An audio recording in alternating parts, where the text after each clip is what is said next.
चलो आज सीखते हैं इंग्लिश में कुछ नई चीज़ें, इडियम्स और फ्रेजेस जो आपके इंग्लिश को कुछ खास बनाएगा। मी त्याच्यावर विश्वास केला परंतु त्याने माझ्या पाठीत खंजीर खुपसला। इंग्रजीमध्ये कसं बोलायचं बघा, I counted on him and he backstabbed me. I counted on हिमचा अर्थ होतो मी त्याच्यावर विश्वास केला। ही बॅकस्टॅब मी, त्याने माझ्या पाठीत खंजीर खुपसला किंवा त्याने मला धोका दिला। नेक्स्ट, तू सिनेमा हॉलमधून इथे डायरेक्ट येतो आहे का? Are you coming straight from the cinema hall here? Are you coming straight from the cinema hall here? Next, खरं तर कल्पना माझी होती पण सर्व श्रेय राहुल घेऊन गेला। माझी कल्पना होती आणि तो राहुल सर्व क्रेडिट घेऊन गेला। How can you say? Actually the idea was mine. Rahul walk with all glory. Rahul walk away with the all glory, अशा प्रकारे। नेक्स्ट, मला माझं म्हणणं नीट सांगता येत नाही। I am not able to articulate my point. म्हणजे मला माझं म्हणणं प्रॉपरली व्यक्त करता येत नाही। नेक्स्ट, ही खोली खूप अस्ताव्यस्त आहे। दिस रूम लुक्स टॉक्सी टर्वी। काय म्हणतात? टॉप्सी टर्वी म्हणजे ही रूम खूप अस्ताव्यस्त आहे। अस्ताव्यस्त काहीतरी पसारा इथे पडलेला आहे। नेक्स्ट, मला सर्व व्यवस्थित वाटत आहे। How can you say? To me everything looks hunky dory. व्यवस्थित वाटत आहे त्यासाठी वापरायचं आहे आपल्याला फ्रेज हंकी डोरी म्हणजे व्यवस्थित।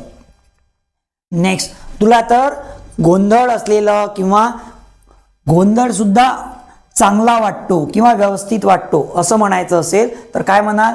टू यू इवन मेस म्हणजे पसारा, गोंधळ इज पीची परफेक्ट म्हणजे तुला गोंधळ सुद्धा चांगला वाटतो। नेक्स्ट, तुला प्रत्येक छोटी गोष्ट मोठा प्रॉब्लेम वाटतो असं म्हणायचं असेल तर कसं म्हणायचं? To you life is storm in a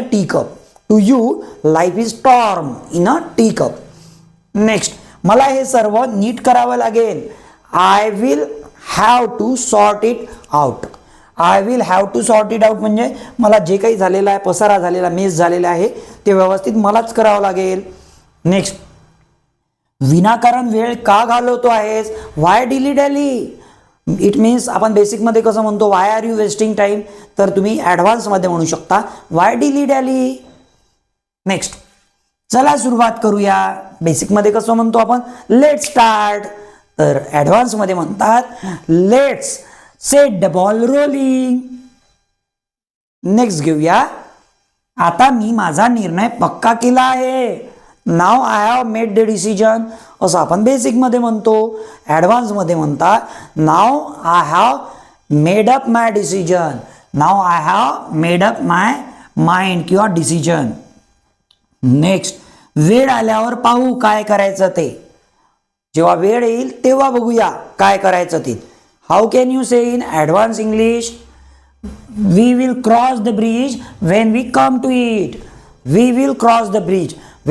to it. म्हणजे वेळ आल्यावर आपण त्या प्रॉब्लेमला सोल्युशन बघूया। नेक्स्ट, माझ्याकडे तुझ्यासाठी सरप्राईज आहे। I have got a surprise for you. Next, पटकन रेडी हो बरं, पटकन तयार हो। Get ready in a flash. तुम्हालाही करिझमॅटिकली, कॉन्फिडेंटली अशाच प्रकारे इंग्रजी बोलायचं असेल तर डेली प्रॅक्टिस करा आणि अशाच प्रकारचे व्हिडिओ बघत राहा। जर कंटेंट आवडलं असेल तर व्हिडिओला लाईक करा, चॅनलला सबस्क्राईब करा। Thanks for watching this video.